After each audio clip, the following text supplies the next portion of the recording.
आज हम भगवान श्री वेद व्यास जी द्वारा रचित श्री गरुड़ महापुराण के दिव्य ज्ञान के माध्यम से यह जानने का प्रयास करेंगे कि पितृपक्ष में श्राद्ध की क्या विशेषता है और पितरों को श्राद्ध में तर्पण देना क्यों अनिवार्य है। पितृपक्ष का प्रारंभ भादो मास की पूर्णिमा से होता है और अश्विन मास की अमावस्या पर समाप्त हो जाता है, यानी कि 15 दिनों का जो समय है उसे श्राद्ध पक्ष कहते हैं। इसे पितृपक्ष भी कहते हैं। अगर संरचना की दृष्टि से देखा जाए तो हमारे ब्रह्मांड में 14 लोक होते हैं। हमारी पृथ्वी के नीचे 7 लोक तल, वितल, सुतल, तलातल, महातल, रसातल और पाताल होते हैं, जबकि हमारी पृथ्वी के ऊपर 6 लोक पितृलोक, स्वर्गलोक, जनलोक, महरलोक, तपलोक तथा ब्रह्म लोक होते हैं और हमारी पृथ्वी इन सब के मध्य में स्थित है, जिसे पृथ्वी लोक कहते हैं। मनुष्य जब देह त्याग करता है तो उसकी आत्मा को अपने पूर्व जन्म में किए गए कर्मों के अनुसार ही नए शरीर की प्राप्ति होती है अथवा मुक्ति का मार्ग मिलता है। अपने किए गए कर्मों के अनुसार या तो वह बैकुंठ जाता है, या तो वह स्वर्ग में जाता है, या तो वह नरक में जाता है और या तो उसे नए शरीर की प्राप्ति होती है। परंतु जिस आत्मा का निर्णय नहीं हो पाता कि वह स्वर्ग जाए, नरक जाए, बैकुंठ जाए, गोलोक जाए, सुतल जाए, वितल जाए, मनुष्य बने, जानवर बने या अन्य किसी नए शरीर को प्राप्त हो, तो वह पितृलोक में निवास करती है और तब तक निवास करती है जब तक कि उसका कोई निर्णय नहीं हो पाता है। एक वर्ष में 365 दिन होते हैं और हमारे सभी पितृ अथवा पूर्वज पूरे वर्ष भर पितृलोक में ही रहते हैं, परंतु पितृपक्ष के इन 15 दिनों के लिए भगवान पितृलोक के द्वार खोल देते हैं। अतः पितृपक्ष में 15 दिनों का जो समय रहता है, उस समय में सभी पितृ अपने प्रियजनों से मिलने के लिए पृथ्वी लोक में आ जाते हैं और अपने लिए पूरे साल भर के लिए भोजन तथा जल को प्राप्त करते हैं, जो उनके प्रियजनों अथवा परिवारजनों के द्वारा दिया जाता है। जो लोग अपने पितृ अथवा पूर्वजों को इस श्राद्ध पक्ष में तर्पण करके तथा विनय पूर्वक आवाहन करके भोजन प्रदान करते हैं, उनके पितृ अत्यंत प्रसन्न होते हैं। जब पितृ या पूर्वज तृप्त और प्रसन्न होकर वापस पितृलोक जाते हैं तो जाते समय अपने परिवार जनों को शुभ आशीर्वाद देते हैं, जिससे कि उनके सभी मनोरथ पूरे होते हैं और सभी प्रकार के रोग, दुख अथवा कष्ट दूर होते हैं और खुशहाली आ जाती है।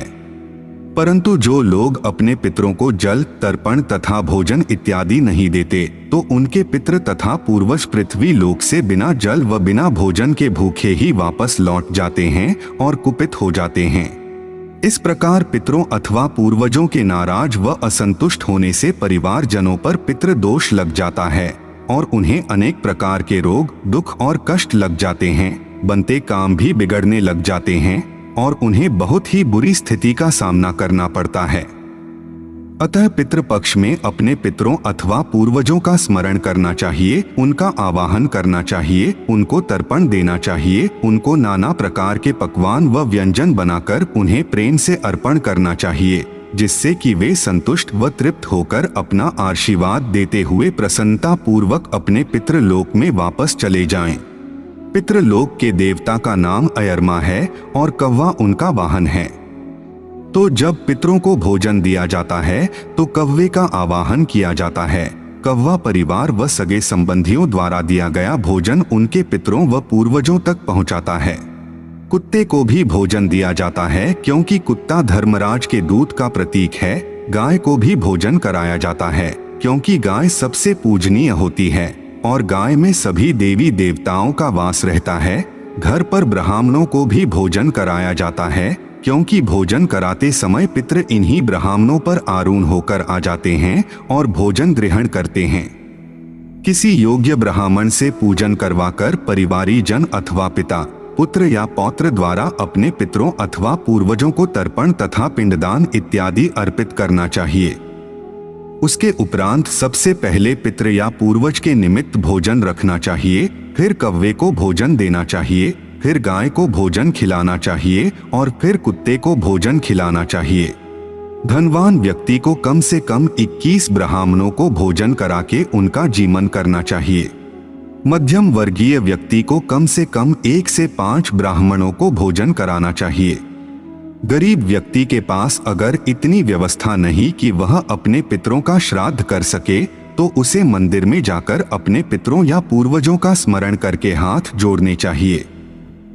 अत्यधिक दीनहीन होने पर भी कर्ज लेकर श्राद्ध नहीं करना चाहिए, क्योंकि ऐसा करने से पितरों को अत्यंत दुख होता है और वे भी कर्ज देने वाले के कर्जदार हो जाते हैं और उनको मुक्ति नहीं मिलती है।